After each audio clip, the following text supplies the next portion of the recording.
Welcome back. No, not welcome back. Hi. This is yet another Star Trek podcast. This is the bumpiest opening I've done since we started recording, and we've been back in the groove. All right, how about this? Hello. Hello. No. Hi, everyone. Welcome back to yet another Star Trek podcast. This is Majid, and I'm joined by my lovely co-host, who is Drew for the evening. Drew.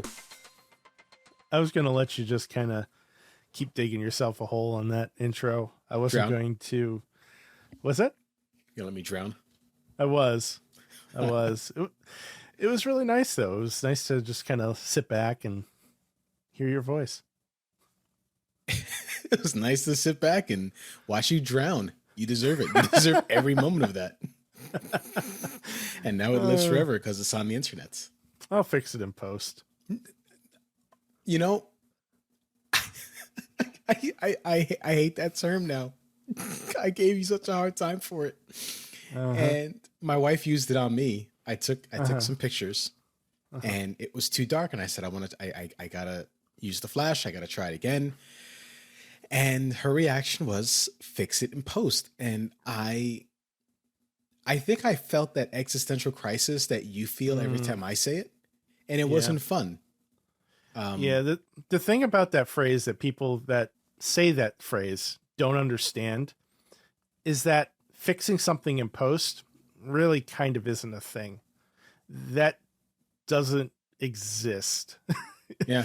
Because if it's wrong the first time, it's wrong forever. And you can make it less wrong, but you can never truly fix it. Yeah. It's like when a movie shoots only on green screen and then they go into post-production and all they do is just add in the backgrounds and the CGI elements. Not a fan of that. But no, me neither. Some movies are made better in post. Some pictures, in my example, are made better in post.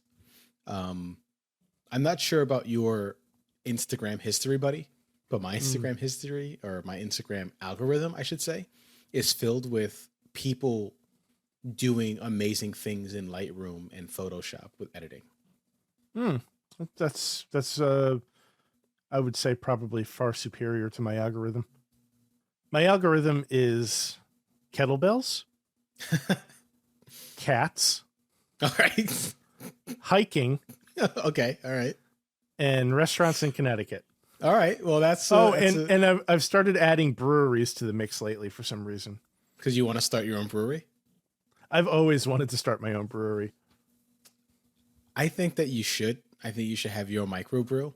I think it should be a Retro Sessions production, and it should be themed around all of the podcasts that you've produced on, started, worked on, and B, just things in your life. Like imagine a Metro brand or Metro Brew. I don't know what it's called. Would my microbrew be called Micro Drew? Oh my God! Why?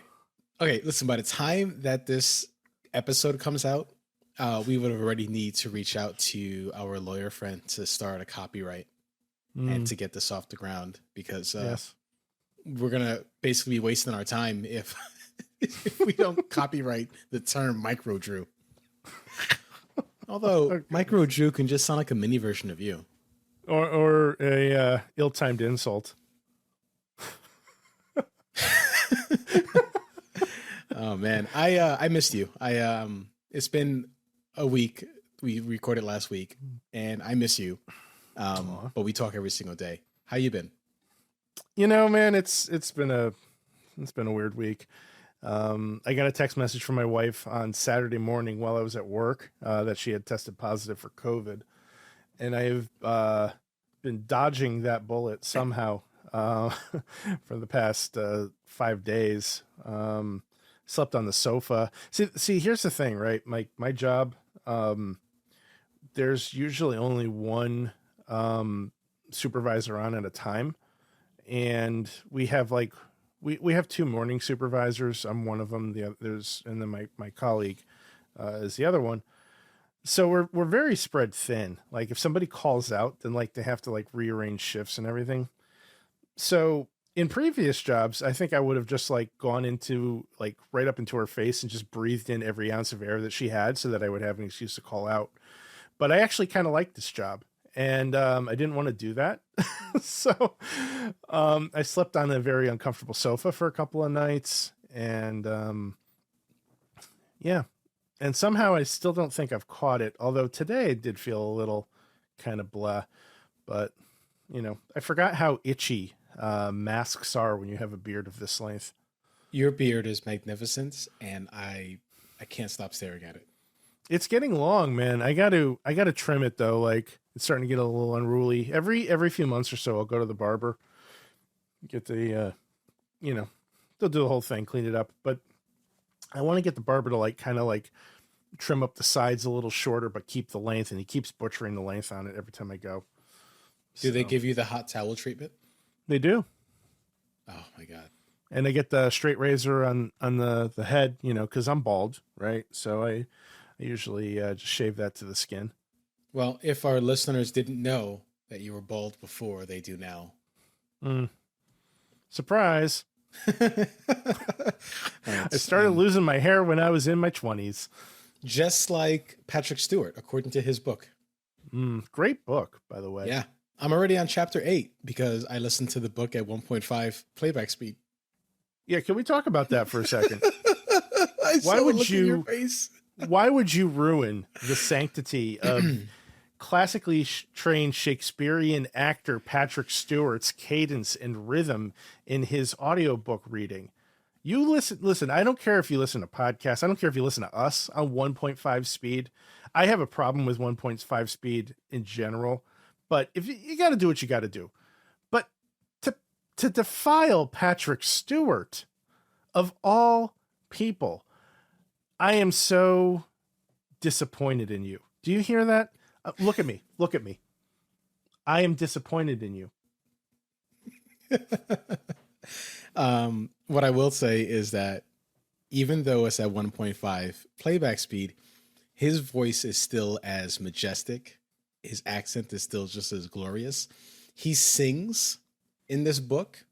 Like he has some parts where he sings, and you don't lose it. In my opinion, you're not losing it, but why would you want to rush your experience with Patrick Stewart? Don't you want to savor that and make it last as long as possible? So I guess that's a good segue into kind of my next point is it doesn't really matter in the end because one, I'm probably just, I'm looking for the ability to finish as many books in a year as possible. Mm-hmm. The very first time I tried doing this in 2020, I finished maybe 6 or 7 books. The year afterwards was 12. I think last year I just finished 20 books. So I'm trying to get through these books and I love it and I savor every single moment. But just because it's Patrick Stewart doesn't mean I'm going to slow it down. I listened to Tom Segura's book at 1.5x, and again, nothing lost. Nothing. Yeah, but Tom Segura cannot be compared to Sir Patrick Stewart. All right, fine. Trevor Noah. Is he a knight? No. There's no Sir in front of his name. I could put a Sir. I can call him Sir. Doesn't work the same. Oh my God. Imagine if The Rock was a knight. Sir The Rock. How does that work? I think it works just like that. Sir Rock? Sir Rock. Oh. Jeez. Oh man. How are you? I'm okay. I started doing intermittent fasting again because I want to trim down a little bit. What's your window? My window, it's 16:8. Okay. But so far I've been doing like 17:7 or whatever, however the math works out. I'm not good with numbers. Yeah, that tracks. Yeah. But, they did the math. yeah, I want to be able, I'm doing it smarter this time, staying within the window, tracking the calories, and making sure I'm consuming enough protein to make sure that I don't lose the strength. Listen, if I get to a point where I can't bench 225 or, do leg press or squats for a certain weight, I'm going to be upset and I'm going to take it out on somebody in the parking lot. There's this stupid trade-off and I hate it. Last time, when I did keto for the very first time, buddy, I could barely even bench 135 afterwards. So, well, I mean, your body needs fuel. Yeah. And those types of diets and things are sort of the antithesis of fueling your body. Yeah. But if this ruins me, though, I'm going to cleanse the earth. Well, that's a great segue into our episode.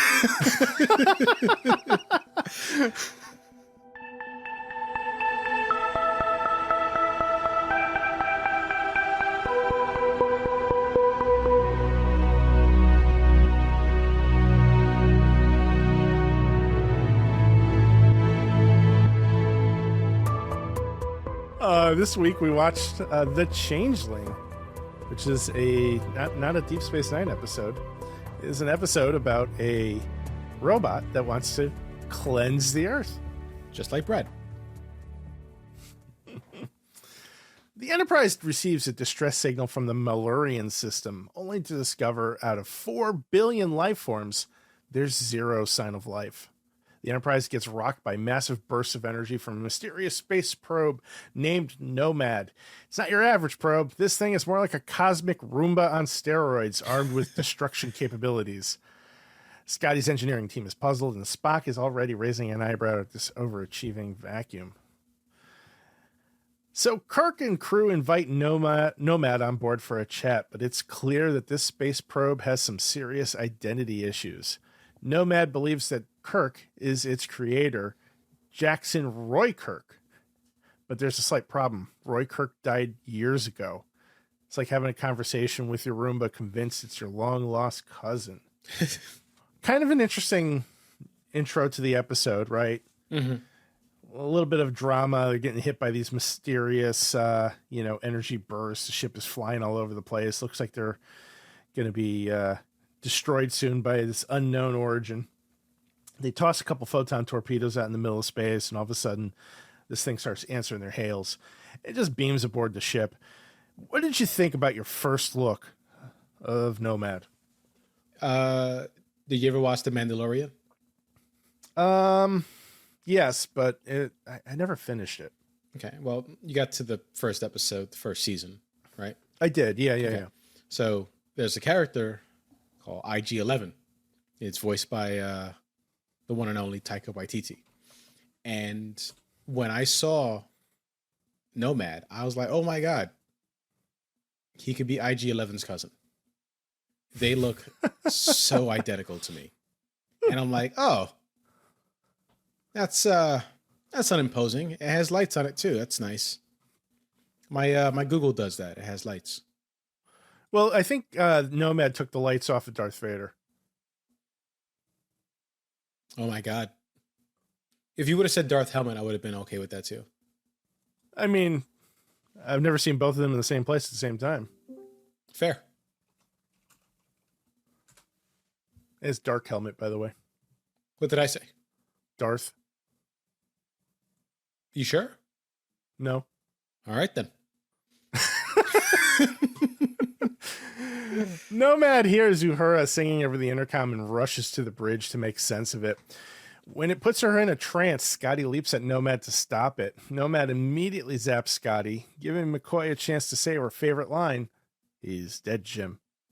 Later, Nomad volunteers to repair, quote, quote, Kirk's chief engineer, and does so, but is incapable of repairing Uhura. I guess Nomad is sexist or racist or something. I'm not sure. It could be both. He could be both things. He could be both things. I mean, this is a robot from the 2000s, And we're still figuring stuff out here in 2024. So, Ooh, you two almost things said can be true. 2023. I did almost say 2023. You are absolutely right. I even looked at the clock in the corner of my screen. What? We're 17 days into the month, into the year. You shut your mouth. Don't give me no back talk. He's going to fix me in post. Oh, no. Spock attempts a Vulcan mind meld with Nomad, leading to a mind-bending duel of logic versus Nomad's mission to sterilize imperfections. Spoiler alert, a Vulcan nerve pinch apparently doesn't work on a space probe. Meanwhile, McCoy's medical expertise is about as useful as a screen door on a spaceship. Nice. Spock discovers Nomad stumbled into a meteor, then found a probe called Tanru, whose mission was to collect and sterilize soil samples. Now Nomad wants to sterilize imperfect life forms. Are we sure Nomad isn't a Dalek? Oh, you didn't get that reference. I'm so mad at you. What's a Dalek? Doctor Who. Oh. Exterminate. Uh-huh. Anyway, Nomad, on a quest to cleanse the universe, decides humans are error-ridden and need some deep cleaning. Starts zapping crew members, leaving Kirk to negotiate with this rogue space Roomba. With Kirk using his charm and logic, he convinces Nomad of his programming errors, effectively hitting the reset button. Nomad forgets his destructive mission, and the crew is left to ponder the cosmic oddity that briefly invaded their lives.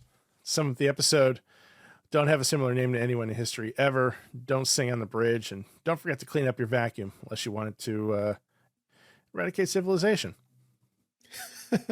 This is why we're nice to our vacuums. This is why I don't have a voice-activated one, although I really do want one. I have one, and it's great. I call him Tony Shark. Tony Shark? Yeah. Why do you call him Tony Shark? Because he is a shark robot, like, the brand Shark. And it has AI in it. So, Tony Shark. Oh. Like Tony Stark, Tony Shark. That took a moment. Yeah. But it's all right. You've been on the couch. I get it. Yeah. You should get a more comfortable couch. She wanted this one. Yeah. Listen, I made sure that when we got this couch, it was comfortable enough to sleep on. So whenever I'm in the doghouse, yeah, she's like, "Hey, go sleep on the couch." I'm like, "No," but I love it. It's me, the dog, the cat. We're just all on the couch. You have that chaise lounge part too, don't you? Yeah. Well, that's the dog's section. Like, I put a little blanket there on the couch on the chase, and he sits there. Stella will sleep on me, which, by the way, Stella has gotten affectionate. Like, she jumps on my lap more. She just wants to be around us more. I think she's at that age where she wants to be a bro cat. Love it. What's the female cat equivalent of bro cat? Cis cat? No, that sounds wrong. I'm gonna let you drown on this one again. Thanks a lot. Anyway,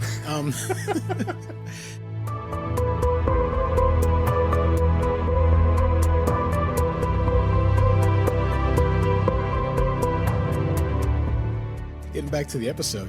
Man, this was a different speed of episode for me. They did a lot to fill a 50-minute episode. Yeah. This kind of reminded me of the cadence of the season 1 episodes. Yeah. I wonder if this was left over from season 1, because, they just, the right stuff. They'll have stuff on a whiteboard and I guess chalkboard back then. Notepad. Sure. Yeah. This could have been left over. So we've had high-level entities on Star Trek, a lot of them. And now, is this our first AI? I believe it is. I think it's the first one that we've encountered in Star Trek, yeah. Yeah. No, way back when, Star Trek was warning us about the dangers of AI. Mm-hmm. Yeah. Damn it, Bill Gates. What? Yeah, Bill Gates. He's actually an AI from the future. Came back in time to build Windows. Are you confusing him with Brad? Brad and Bill Gates may be the same person. We've never seen them in the same place together either. This is true. This is true. Love you, Brad. Listen, Scotty getting shot and him going over the railing. It got me up for my phone. I was like, oh, he ragdolled. Like, really? Just really ragdoll. This is what I do in video games. This is the effect I look for. Just excellent stunt work. Excellent stunt work. Yeah, it looked like he actually died. Yeah. Yeah. And this is like the second episode in a row where he's gotten like kicked out of him. Oh, yeah. I can't say that either, can I? Well, I mean, you can bleep it. I'll allow it. I think I gotta get back in the recording mindset. Well, I like, the idea of 2024 just kind of letting Drew be Drew. So if my Drew wants to curse just a little bit, yeah, sure, that's fine. Can he just bleep it? I curse a lot. I mean, not like a sailor, though. I think if it was you and a sailor in a competition about who can curse more, you'd lose. Yeah, but it'd be a hell of a fight. No, I don't think so. I'd go down swinging with words. Yeah, and calves. I wonder wait, do sailors have big calves? I don't know. I'm not going to Google that. It's really going to mess up my algorithm. This is also our first hint that Uhura speaks a different language. So I think it had been established by that point that she was Swahili. So I think this is the first time that we've actually seen her speak it. What about her being good at math? That's a whole new thing. I was very uncomfortable with that entire thing because basically this robot made her stupid and then refused to fix her. And then they went through this whole thing where Nurse Chapel's like, dog, D-O-G. And it was like Dora the Explorer. Yeah, it was rough. It was a rough scene. Just really difficult to get through those scenes. Mm-hmm. So we had the A plot of this destructive robot and the B plot of the re-education of Miss Uhura. Well, the B plot lasted all of about 2 scenes. So I wouldn't even call it a B plot. It was like a forgotten plot.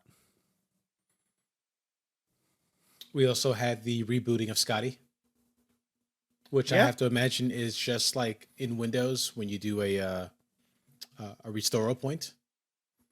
Control-Alt-Delete Scotty. Right. Does he operate from the bridge all the time? I mean, or I thought he just kind of works on in engineering.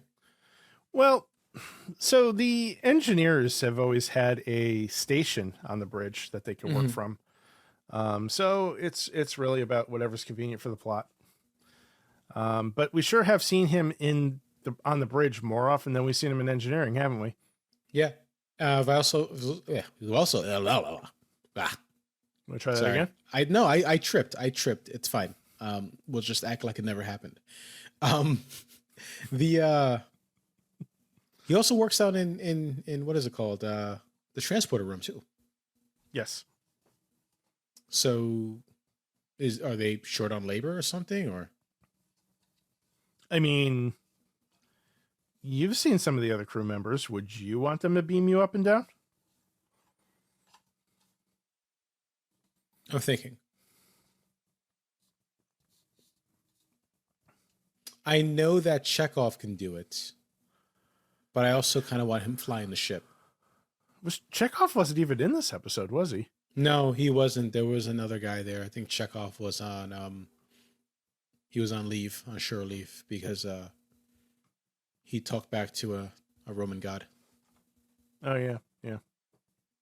Fair. That's my headcanon. That's the way I like to look at things. What did you think of the Roy Kirk thing? Jackson Roy Kirk. The case of mistaken identity is such a an overused but beloved trope for me. Think about some of the great movies that have been made because of the forgotten or the mistaken identity. Um, this is a classic one. Bill Murray in The Man Who Knew Too Little was a movie about mistaken identity. I haven't seen it. Really? That was one of my favorite Bill Murray movies. I think it came out in the 90s. Mm-hmm. There was another one. God, I forgot who it was. I think it was with Richard Grieco, where he played a high school student, and when he went to the airport for a field trip, he got mistaken for like a spy, and he was a spy overseas as a high school student. It's such a stupidly great movie. Anyway, just this one though, it seemed like once you know that the robot messed up, I mean, that's your in, Right. You should have just, it's so stupid. They could have solved that problem in 20 minutes. Yeah. They could have solved it in 20 minutes. Kirk had to watch people get killed and hurt across his ship for he's like, yeah, I'm going to do something now. So, yep, I'm ready to do something about it. Right. But, I guess he loved his son, as he says at the very end. His son was a doctor. Oh, God. That whole joke. That was way too cute for its own good. It was way too stupidly cute, yes. And the music playing in the background of it, the way he was sitting on the chair, all scooched across to the left. Like, oh, God, I just wanted to punch him in the head. Yeah, I wasn't really thrilled with that one either. But, I mean, they've had worse jokes, I guess. They've had worse jokes. I think they've had more worse jokes than they have better jokes, which is fine. It's the 60s. It probably flew better back then, and it wasn't overused back then as it is now. But I think I have more complaints about this episode than I do like compliments, What other complaints do you have? The anti-gravity things that they put onto the robot. What was that for exactly? I don't remember. Yeah, you see that's how like memorable this whole thing was. Yeah. It wasn't solving a problem unless they just wanted the robot to not fly in space. But they were setting it to self-destruct anyway. So what's even the point? So I think the whole anti-gravity thing was just so that they could actually maneuver the robot while it was in this like logic loop that it was stuck in. So they could just basically like, instead of trying to carry it because it weighs like 1 billion tons, they could just kind of just glide it across the room. Does it weigh 1 billion tons though? I don't know. They said it weighed like a lot. And they had it on the ship? Yeah. The science ain't around sciencing. Everywhere. Yeah. It was floating all over the place. Man, the science isn't there. It was going to mess up all the carpet in the Enterprise. Right. There's carpet in the Enterprise, by the way. I've done my research.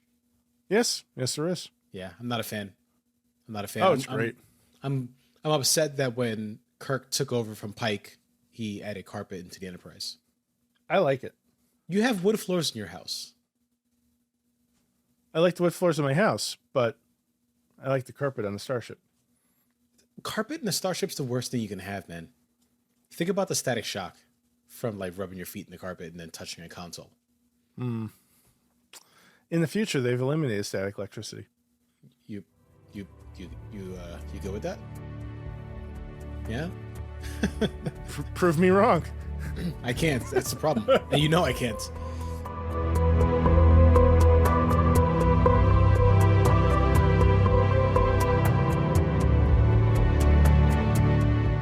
I've told you a lot about what I love and hate about this episode, but what do you love and hate about the episode? I mean, we've seen this logical kind of thing again and again. throughout the years of Star Trek. So, this wasn't exactly a surprise to me. This may have been the first time they've used it, but I've seen it in, I think, every Trek series over the years. So, getting it to freak out before beaming it out into space and letting it blow up, that was kind of an expected outcome. I like the special effects on the robot. I was trying to look for the strings the entire time I was watching. Me too. See how it was. What's that? Me too. I was doing the same thing. Were you? Yeah. Yeah. I had fun with that. So, I thought the prop was pretty cool.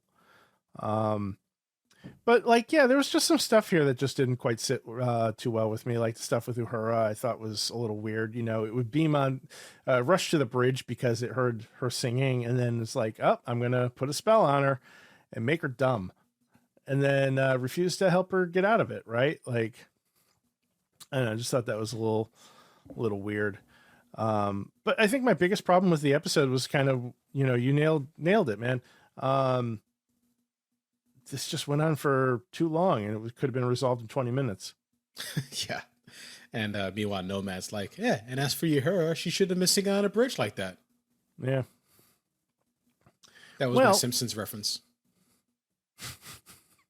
I missed it.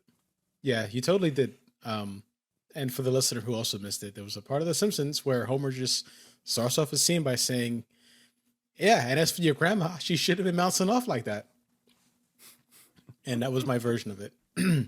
And again, this is out there in the internet. So it's fine. It's fine. Can't win them all. Well, right now I'd like to play our favorite segment of the show. Where's Brad? Where is that guy? I don't know.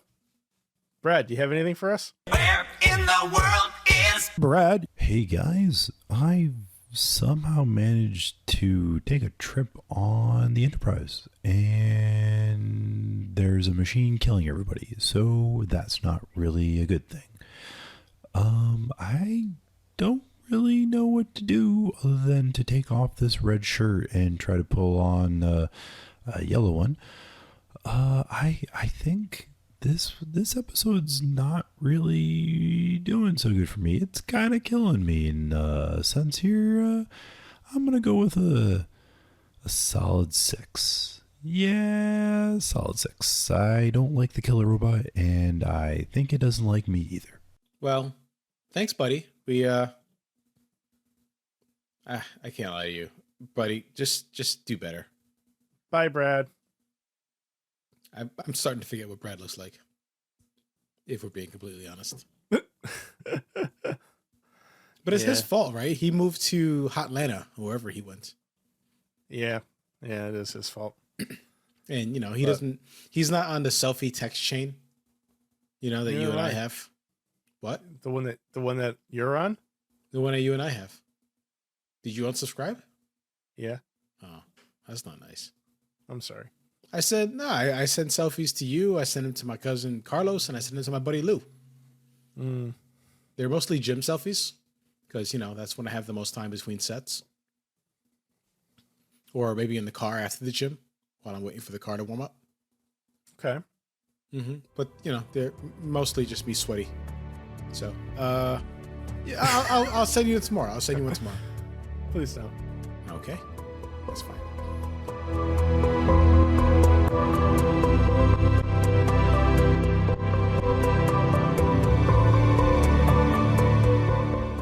Anything else you want to talk about with the episode, or you want to grade it? Yeah, I really don't have a lot to say about this one, man. Again, to go back to the scale, I would leave it on. I wouldn't turn it off, but I certainly wouldn't put it on. I guess if you're watching this in the 60s, this is very clever of Kirk to outsmart this robot by using logic against it. But in 2024, when I've seen that story dozens of times throughout multiple shows, including Star Trek, it just kind of falls flat again. So I'm going to give this a 5. Oh, wow. Okay. That's what I thought you were going to give it. And that's interesting. I feel the exact same way you do, that this is an overused trope. and it doesn't really hold up anymore in my mind.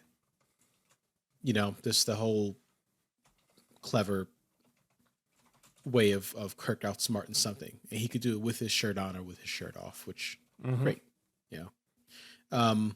Uhura, by the way, they took her out of her uniform and they put her into robes to learn stuff.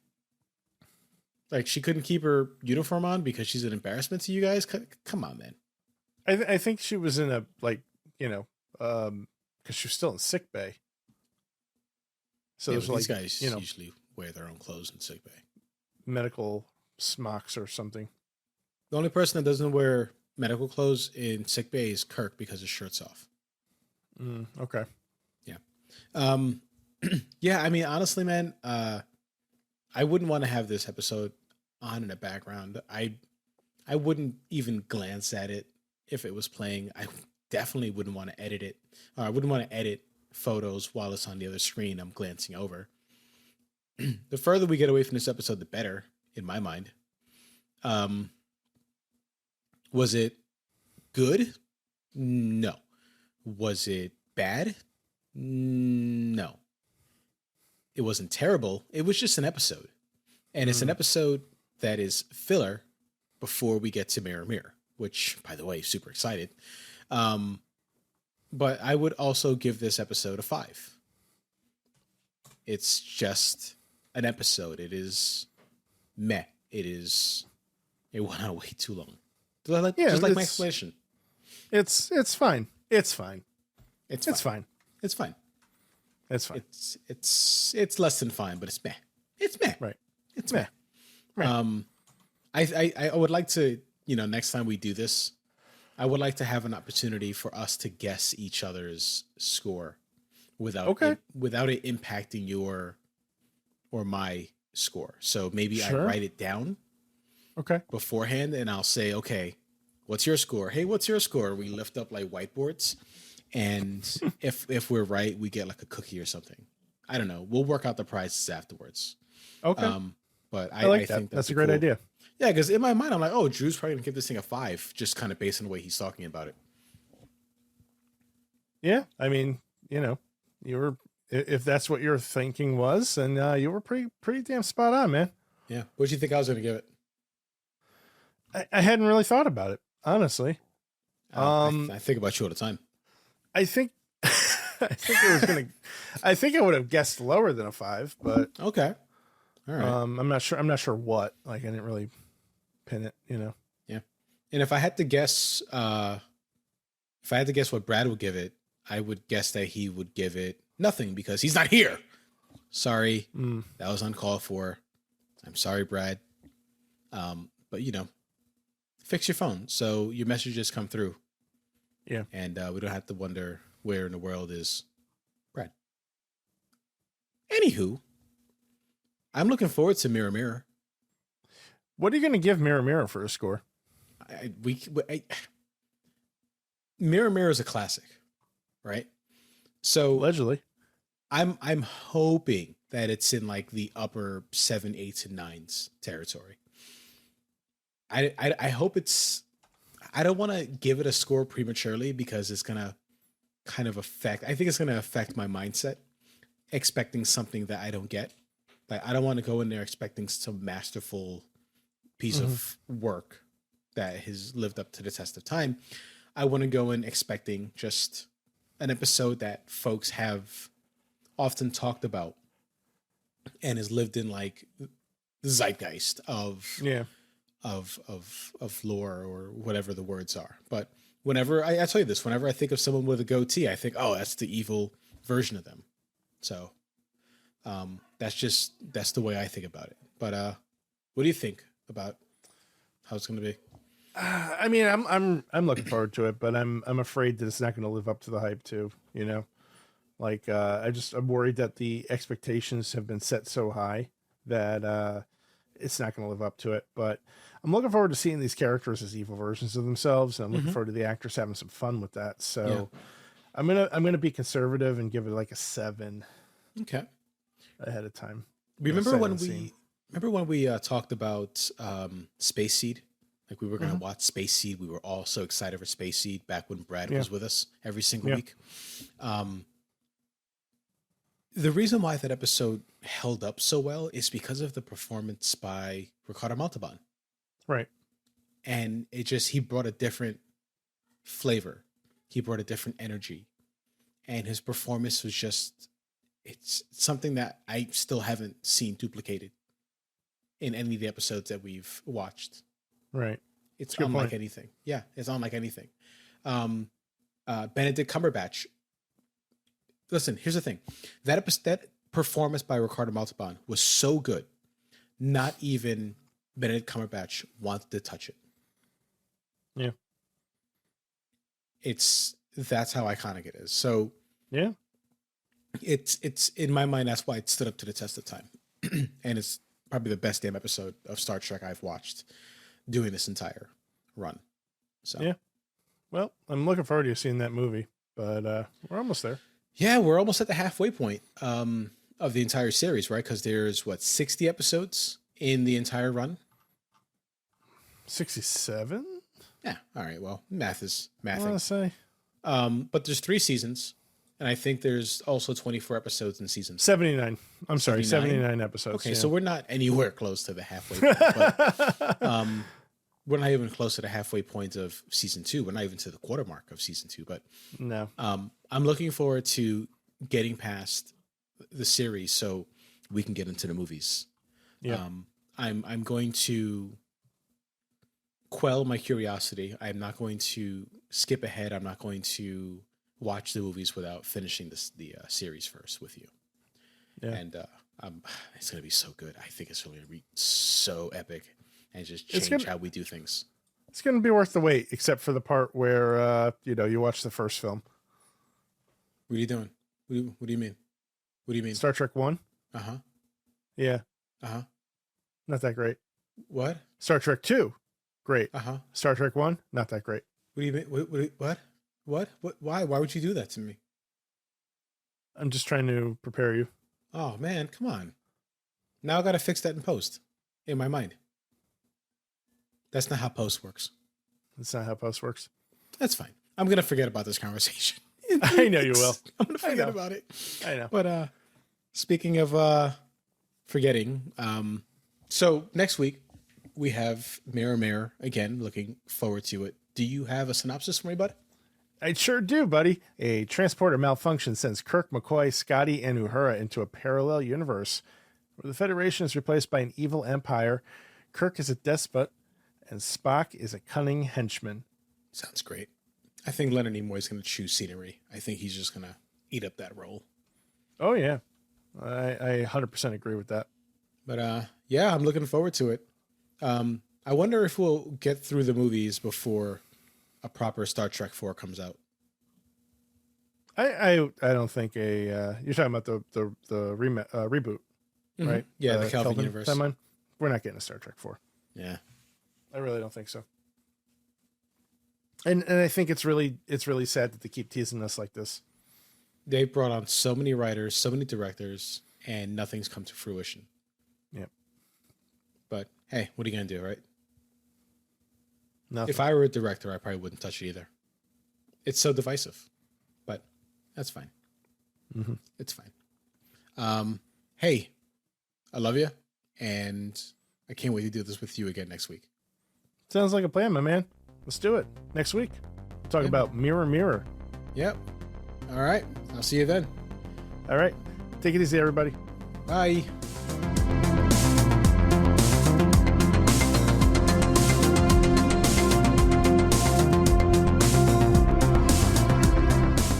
Thank you for listening to yet another Star Trek podcast. We are part of the Retro Sessions Network.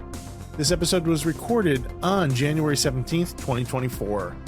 You can check us out on the web at www.yetanothersTpod.com or follow us on social media everywhere at yetanothersTpod. I'd like to thank William Grobelar Music for writing all of our original music, including the tracks Warp Speed and To the Stars. You can check him out on SoundCloud. There's a link for that in the show notes. Also, special thanks to George Vitale for making us look like Lower Decks characters. There's a link for his work as well. Check him out and hire them both. They're great people. We'd love to hear from you, so shoot us an email, yetanotherstpod@gmail.com, or of course, you can always just hit us up on those social media outlets I mentioned before. There's links to all of this stuff in the show notes. We'd love to hear from you. Thanks for listening, everybody. We'll see you next time with Mirror Mirror.